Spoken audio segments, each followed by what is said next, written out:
Welcome to the Bacs Payments training course. In this video we will learn about the different types of Bacs payments and how they are applied to your account. Bacs is the name given to the UK's bulk payment system. Bacs offers two payment services, which I am sure you will be familiar with.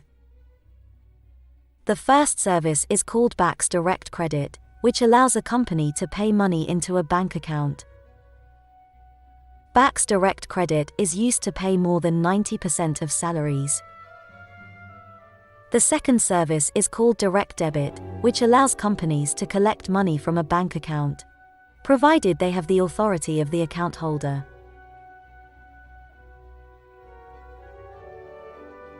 During this training video we will use examples based on a company called International Airlines, and one of their top pilots, Captain Roger Over. You can see Roger standing outside of the airport terminal.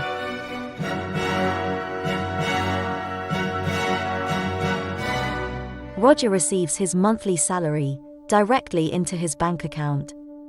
He is happy to receive his payment in this way.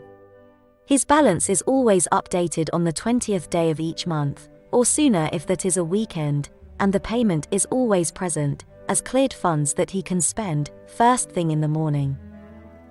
Being a pilot, Roger is often away from home. So, Roger has set up direct debits to ensure that his monthly bills are taken care of. Roger likes the convenience that direct debit offers. All he has to do is to make sure there are enough funds in his account on the due day, and his bank does the rest. Or do they? Let's take a look at how these funds transfers actually happen. As we said before, Bacs is the UK bulk payment system. In the early days of the service, payments were sent to Bacs as computer tapes by motorcycle courier. At the end of the day, Bacs would sort the payments by the destination branch sort code, and then send new tapes to bank data centers using courier vans.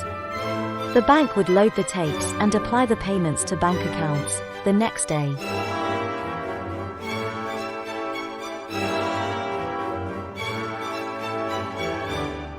Today, the data files are sent between computers using internet protocols and high-speed data connections. But the same 3-day processing cycle applies to the payments. Now we need to consider how International Airlines will make its payments. For faster payments and CHAPS payments, they will contact the bank and instruct them to make the payment. The bank sends the information to the central scheme. The scheme forwards the payment information to the destination bank, and the payment is applied. Because Bacs is a bulk payment service, International Airlines is allowed to submit its payment batches directly to the Bacs scheme. This happens on the first day of the payment cycle. Bacs output the payment data the next day, and the payment is made on the third day. We should note that for a Bacs Direct Credit, the flow of the data instruction and the payment are in the same direction. For a direct debit, the data instruction is from the business to the person, but the money goes in the opposite direction. When International Airlines sends its file of payments to Bacs, it adds a balancing record called a contra record, which makes the sum of all the payments in the file equal to 0. For all the credits in the file there is a credit contra record, which says how these payments will be funded. For all the debits in the file, there is a debit contra record, which says where the collected payments will be credited. The contra records are sent to International Airlines Bank to be applied to their account on the same day that Roger's account is credited or debited.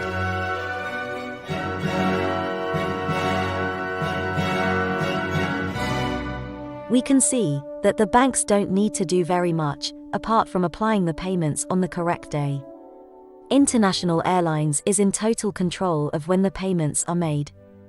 For the payroll to credit Roger's account on the 20th day of each month, they will need to send their file on the 18th, making adjustments for weekends and bank holidays.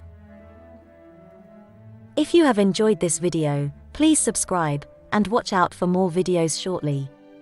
Thank you for watching.